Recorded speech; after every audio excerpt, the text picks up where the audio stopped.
wali kalau tidak salat kan disebut wali fasik, karena salah satu syarat menjadi wali adalah adalah. Adalah itu tidak fasik.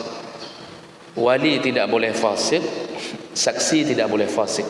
Rasulullah sallallahu alaihi wasallam menyebutkan la nikaha illa biwaliyin wa syahidai adlin. Tidak sah nikah kecuali dihadiri oleh wali dan dua saksi yang adil.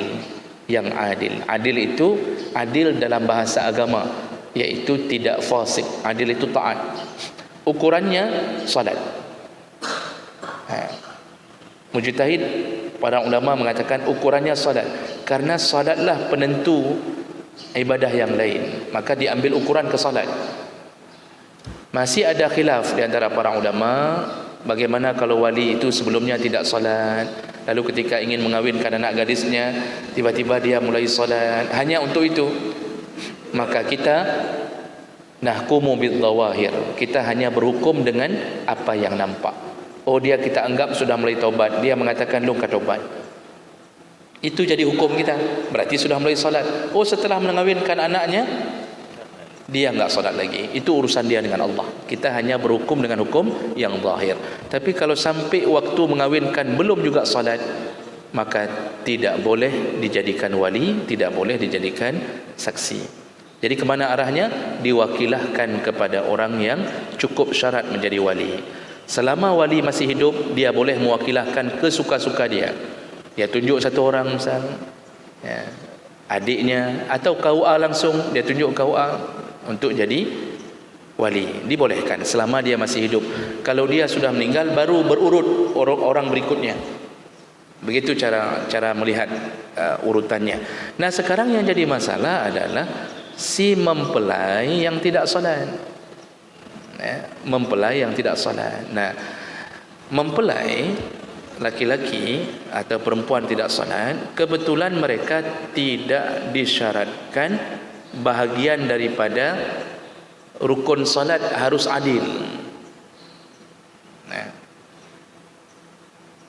tidak disyaratkan pada mempelai menjadi penyebab sahnya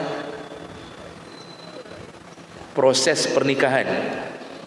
Jadi enggak ada syarat pada mempelai untuk wajib salat. Kenapa begitu? Nah, kenapa mempelai enggak disyaratkan untuk wajib salat? Karena dia menikahi anak orang, untuk mengambil anak orang itu harus seizin wali dari anak orang tersebut. Kunci utamanya ada pada wali.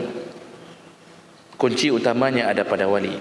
Yang kedua, mempelai yang tidak salat tetap sah pernikahannya, berbeda dengan wali tadi, tetap sah pernikahannya dengan harapan setelah salat dia setelah pernikahan ijab kabul selesai, dia bisa menjadi orang yang salat.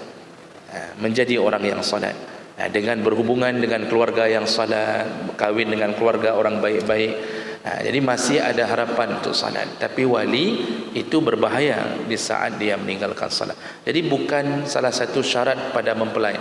Walaupun hari ini bagus, KUA sudah mulai menjalankan tes, ya, tes harus semayang, harus menoh, harus bisa baca Quran, itu bagus. Nah, itu salah satu dakwah yang perlu dijalankan.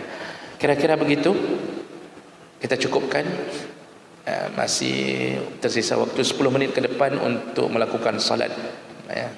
Jangan cepat sekali melakukan salat, Pak. Nanti salah-salah kita salat di waktu yang dilarang. Di waktu yang dilarang. Sekitar 10 menit ke depan baru aman untuk salat. Baik, demikian untuk hari ini kita cukupkan. Subhanakallahumma wa bihamdik, asyhadu an la ilaha illa anta, astaghfiruka wa atubu ilaik. Wassalamualaikum warahmatullahi wabarakatuh.